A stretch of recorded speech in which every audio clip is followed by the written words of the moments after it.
3 países, então, que me chamam a atenção aqui. O Reino Unido, Venezuela, o Brasil. No Reino Unido, protestos, por causa da questão da imigração, da presença de imigrantes de uma cultura completamente diferente, a cultura inglesa, e que são percebidos como uma comunidade que tende a cometer muita violência. E, especificamente, recentemente, houve um assassinato brutal de 3 meninas de 6, 7 anos.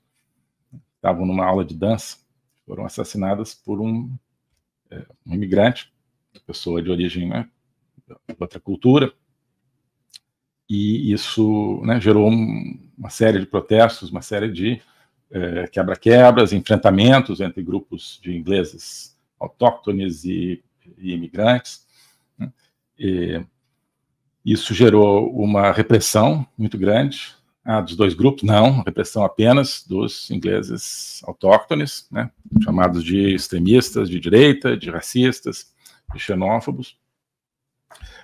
Não houve nenhuma condenação a atos violentos praticados por imigrantes, não apenas a culpa colocada pelas autoridades britânicas nos cidadãos ingleses de origem autóctone que tinham se revoltado contra violências cometidas por imigrantes.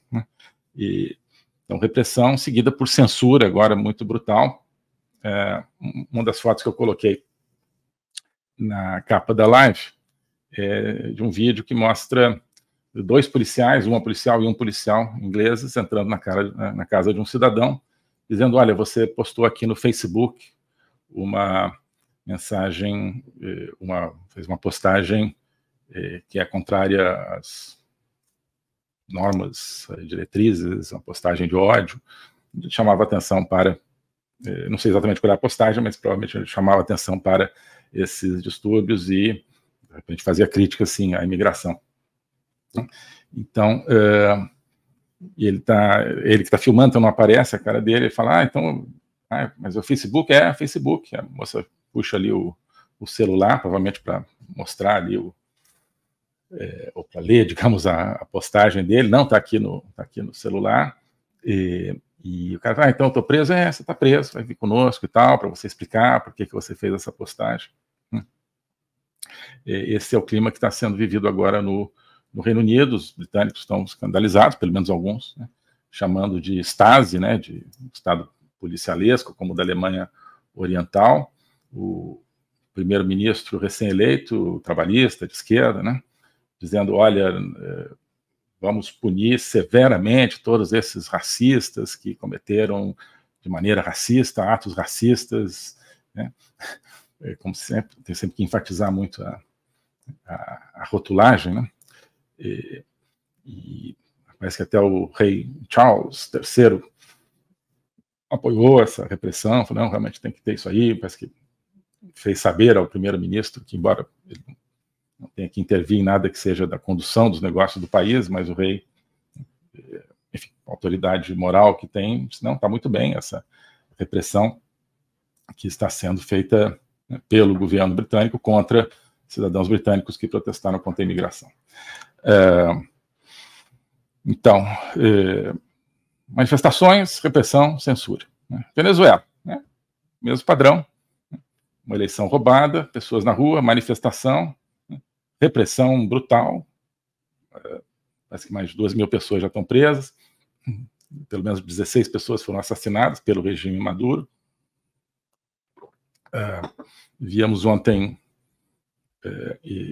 acho que nas ruas de Caracas, alguém mostrando: olha, as portas de pessoas que foram manifestantes contra o regime Maduro depois da eleição estão sendo marcadas com um X, para serem certamente objeto de entrega de flores, por parte dos capangas armados do Maduro. Isso está acontecendo na Venezuela, uma repressão brutal e uma censura agora. Então, Maduro cortou as redes sociais, sobretudo o X, que é aquela que é mais livre hoje, do Elon Musk, na Venezuela, cortou o acesso ao X, o antigo Twitter, cortou o acesso ao WhatsApp, que é uma rede social barra app de conversa, mas não deixa de ser uma rede social também. Mandou todo mundo deixar de utilizar o WhatsApp, agora está cortando e censurando vários outros elementos, alguns canais de TV a cabo, por exemplo, estão sendo cortados. Então, manifestação, repressão, censura. Brasil, vocês sabem as manifestações que aconteceram, depois da eleição de 2022, não precisamos entrar muito nisso. Milhares de pessoas também presas, grande parte delas ainda presas, repressão, pessoas perdendo seu direito de ir e vir, além daquelas que perderam realmente a liberdade, pessoas monitoradas, pessoas sendo intimidadas, muitas tendo que buscar o exílio, pessoas perdendo seus passaportes, pessoas sendo presas sem processo, pessoas sendo presas sem voz de prisão, que significa sequestro, né? Então, autoridades cometendo sequestro, né, isso tudo num clima, obviamente, também de censura, né, como a gente conhece muito bem, de não poder se falar de determinados fatos, não poderem se discutir determinadas ações, pessoas sempre com o receio de o que eu vou falar, né, a mensagem que está sendo passada no Reino Unido, obviamente na Venezuela também, olha, cuidado com o que você fala, né? Brasileiros hoje também têm que ter cuidado com o que eles falam, né? Então a gente achou, assim como os franceses lá da Revolução Francesa, né? Nós, brasileiros, venezuelanos, ingleses, achávamos que, puxa, não era democracia? Não, não é bem democracia. Sim, no Brasil, notícias muito animadoras, por um lado, né, sobretudo, um destaque aqui, a soltura do Felipe Martins, um grande amigo meu, pessoalmente, fiquei muito feliz com isso, um grande brasileiro, um grande patriota, pessoa mais alto gabarito intelectual, moral, né? Felipe é um grande, né? Ainda vai dar muitas alegrias aos brasileiros, se Deus quiser. Mas é uma soltura assim, parcial, né? Com tornozeleira eletrônica, sem poder participar do debate nas redes sociais e por aí vai, né? Assim como alguns patriotas do 8 de janeiro estão sendo liberados em condições semelhantes, mas já alguma coisa, alguns que precisam de tratamento de saúde urgente, então, assim, in extremis, o regime os está liberando para que possam ter um mínimo de um tratamento de saúde, mesmo assim com, né, a conta-gotas, né, e deixando claríssimo que, olha, nós não estamos devolvendo a liberdade a ninguém, estamos apenas mudando o tipo de restrição da liberdade dessas pessoas. Isso me lembra muito a União Soviética, já falei aqui numa live, quem quiser rever, sobre o Estado Soviético de Direito, que é o sistema hoje vigente no Brasil. Estado Soviético de Direito. Você tem muitas semelhanças, viu? Essa live foi sobre as semelhanças entre a maneira como o direito, entre aspas, é aplicado hoje no Brasil e como ele era aplicado na União Soviética. E aqui nós temos outra semelhança. Na União Soviética, havia, sobretudo até os anos 50, Stalin, dissidente ele matava, né? Dissidente, mesmo quem não era dissidente, mas na dúvida ele matava, e matava pessoas que sabia que nem eram contra o Stalin, mas para todo mundo ficar com medo, né? Mesmo quem, então, você podia ser assim, olha, eu beijo o chão onde o Stalin pisa, nem assim você estava seguro, você podia ser executado no dia seguinte, né? Apenas para mostrar que, olha, nem mesmo quem acha que está com o regime está seguro, que é a maneira de realmente exercer um poder absoluto, para que ninguém se sinta seguro. Esse é o poder absoluto do absoluto, né? Tem um meio absoluto onde quem está contra o regime, obviamente, é proscrito, é executado até, mas quem está com o regime está relativamente seguro. Mas, normalmente, o absolutismo ele descamba para que nem esses estejam seguros, e foi assim o stalinismo. No final, nem o próprio Stalin estava seguro, até hoje não se esclareceu, tem gente que diz que ele morreu envenenado, né? Enfim, tem isso até os anos 50. A partir dos final dos anos 50, anos 60, a repressão muda um pouquinho de tom na União Soviética, né? E os dissidentes passam a ser, em muitos casos, aprisionados e depois soltos com toda uma série de restrições. Então, o caso do Solzhenitsyn, por exemplo, né, quem se permitiu que escrevesse livros, depois que emigrasse para o Ocidente, e, sobretudo, Sakharov, que é mais famoso dos dissidentes soviéticos, que era um físico, né, e que ficou numa espécie de exílio interno. Ele, né, vivia dentro da União Soviética, não estava na cadeia, mas não que não houvesse gente na cadeia, havia também, mas alguns dissidentes mais famosos eram soltos e ficavam sendo controlados, mesmo enquanto, digamos, circulando em alguma liberdade, na verdade, sem liberdade nenhuma. Isso por quê? Porque num clima diferente, esse clima de anos 60, de anos 70, se tornou muito custoso para o regime soviético manter seus dissidentes presos e, mais ainda, teria sido executá-los. Então, olha, a gente não vai executar e, pelo menos alguns dissidentes, a gente não vai manter presos, a gente vai soltar, né? Mas ficavam com uma espécie de tornozeleira eletrônica da época, com toda uma série de restrições nas suas comunicações. Claro, não havia redes sociais, mas sua correspondência não era livre, não podiam viajar para o exterior, etc. Né? Então, eles passaram a adotar, então, essa... Olha, a gente solta, tem dissidente? Tem, mas o cara está aí. Não, está solto, tá, mas está em liberdade? Não. Né? Então, o regime brasileiro, nosso Estado Soviético de Direito, pegou essa página aí do livro de jogadas da União Soviética, aparentemente, e pessoas que eles consideram dissidentes, que na verdade são patriotas, democratas, verdadeiros. Então, tá, vamos soltar, vamos dar uma soltada, mas vamos continuar controlando essas pessoas. Né? Então, temos também aqui, então, no Brasil, esse padrão, né? Manifestação, repressão, censura, assim como no Reino Unido, na Venezuela. São 3 casos entre outros, mas existe um paralelismo muito grande. Isso nos mostra o quê? As democracias, elas não funcionam mais pelo eixo da democracia. Né? As democracias funcionam de acordo com alguns elementos, alguns pretextos, algumas palavras que são utilizadas para arbitrariamente escolher quem terá liberdade ou não, quem terá direitos ou não. Então, são escolhidas palavras como democracia, como racismo, como, enfim, questão de gênero, né? Todas as fobias derivadas da questão de gênero, ou seja, todo o universo do politicamente correto e do democraticamente correto. Né? Você tem, então, regimes que administram essas palavras, que não são princípios, né? São simplesmente palavras, que se parecem às palavras que dão nome a determinados princípios, como o princípio da democracia, mas não são simplesmente pretextos para você rotular, para você marcar de X a casa dos seus inimigos. Né? Todos esses termos são pretextos para marcar de X a casa dos inimigos, como Maduro está fazendo abertamente na Venezuela. Está sendo feito um pouco menos abertamente no Reino Unido, um pouco menos abertamente no Brasil. Estou dando esses 3 exemplos, tem outros, mas estamos aqui nessas vidas paralelas desses 3. São regimes que não têm princípio nenhum. O princípio deles é apenas o poder.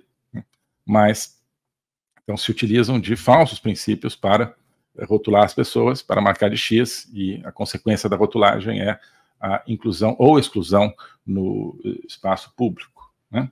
E existe um certo resquício de stalinismo, naquele sentido do hiperabsolutismo, né? Porque ninguém está seguro. Né? Ninguém está seguro.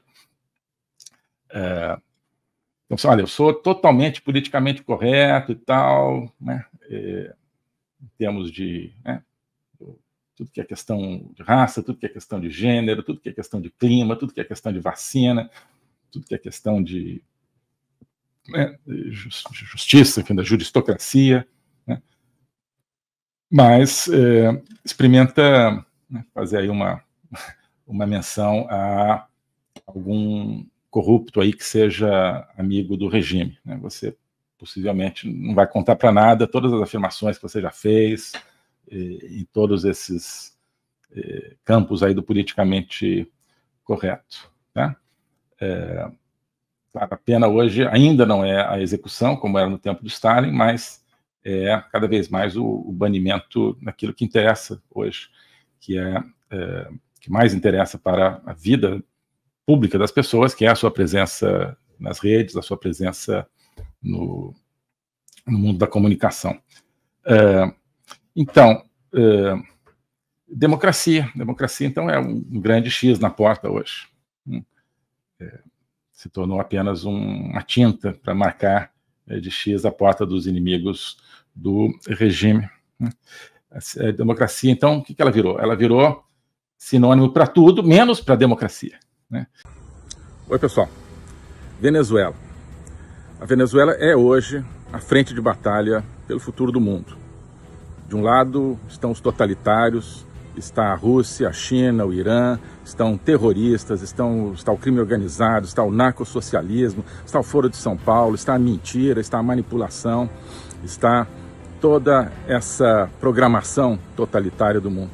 Do outro lado está a decência, a verdade, a liberdade, o povo, as pessoas tentando preservar a sua vida com as próprias mãos. Isso é o que está em jogo na Venezuela. Para entender isso, a gente precisa entender toda a estrutura de poder do mundo hoje, realmente como é jogado esse jogo. Não é o jogo clássico apenas da geopolítica, é um jogo que está na estrutura de pensamento, está na propaganda constante a qual a gente é submetido, está uma grande guerra híbrida que é disputada hoje, e onde o totalitarismo ataca sem cessar a liberdade e a democracia. O que eu proponho é estudar, entender, para poder agir diante dessa estrutura de poder na Academia Folha Política. Na Academia Folha Política eu tenho um programa sobre geopolítica, que é a Agenda 2030, e tenho um curso de logopolítica, que é o estudo através da filosofia, da história, para a gente entender os fundamentos daquilo que está em disputa hoje. Então, Agenda 2030, curso de logopolítica, existem outros cursos lá, existe um curso sobre juristocracia e várias outras iniciativas. E hoje, especialmente, eu quero oferecer para você uma promoção para a gente poder estar junto na Academia Folha Política com mais facilidade. Você, então, tem a possibilidade de adquirir uma anuidade inteira da Academia Folha Política, pagando apenas R$ 35,00 por mês. Você parcela em 12 vezes, R$ 35,00. Né?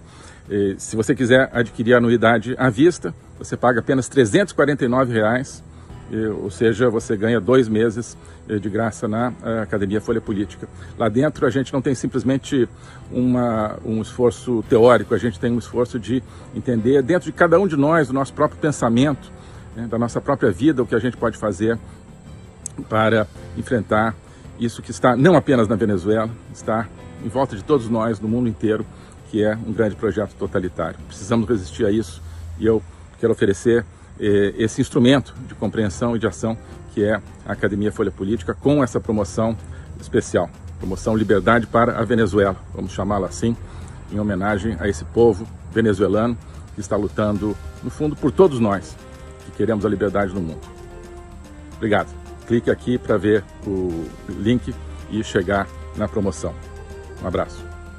O globalismo existe, é uma coisa concreta. Ele é composto pelo Great Reset do Fórum Econômico Mundial, pelo projeto hegemônico da China, pelo programa de manipulação e conquista da América do Sul pelo Foro de São Paulo e outros elementos. E esses elementos eles atuam uns em benefício dos outros, sempre, principalmente através do controle da linguagem, porque o controle da linguagem é o controle do nosso pensamento. Então nós estamos tendo o nosso pensamento reprogramado, e essa reprogramação vai contra a nossa liberdade, vai contra a essência do ser humano. Isso é o globalismo. Com base nesse estudo, nessa experiência, é que eu criei o curso de logopolítica.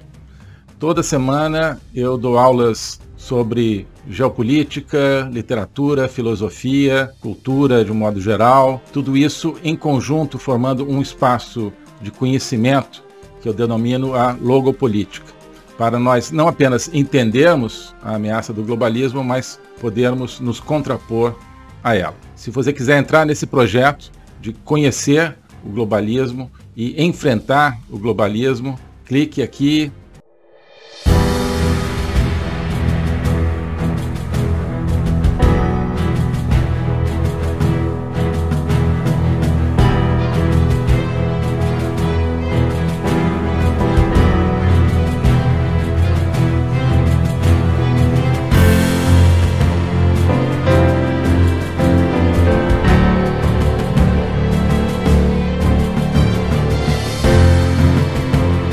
Oi, pessoal. Hoje eu queria convidar você, cada um de vocês, para fazer parte de um projeto, que é a Academia Folha Política. A Academia Folha Política é mais do que um curso, simplesmente. Ali dentro tem o meu curso de Logopolítica, agora também o curso sobre juristocracia, totalitarismo e resistência política. Tem outras iniciativas, como a Agenda 2030, de comentário de atualidades, tem vários vídeos, mas isso tudo cria um espaço. Não é apenas uma coleção de produtos individuais. Isso é um espaço de reflexão, um espaço de conexão entre as pessoas e, sobretudo, um espaço de autoconhecimento. Ali a gente está construindo um caminho, uma viagem para que cada um se conheça melhor a si mesmo, isso é a base de tudo, também para que nós, como brasileiros, conheçamos melhor o nosso país, que nós conheçamos melhor o tempo que nós vivemos no nosso mundo, que nós conheçamos melhor também a nossa civilização, a civilização ocidental. Isso tudo cria uma atmosfera de conhecimento. E o conhecimento é que conduz à liberdade, que conduz à libertação. Então, esse é o convite que eu queria fazer. Conhecer todo esse ambiente de uma construção conjunta. Passando a ser membro da Academia Folha Política, você não está adquirindo, portanto, um produto pronto, definido e acabado, como um curso definitivo. Não. É um processo do qual você vai participar, um processo no qual você vai criar o seu próprio conhecimento. Tá bom? Então aqui tem a descrição, tem o link para ingressar na academia, tem a opção anual, a opção mensal, e eu tenho certeza que quem entrar vai se entusiasmar com esse projeto, vai se entusiasmar com essa construção. Tá bom? Abraço!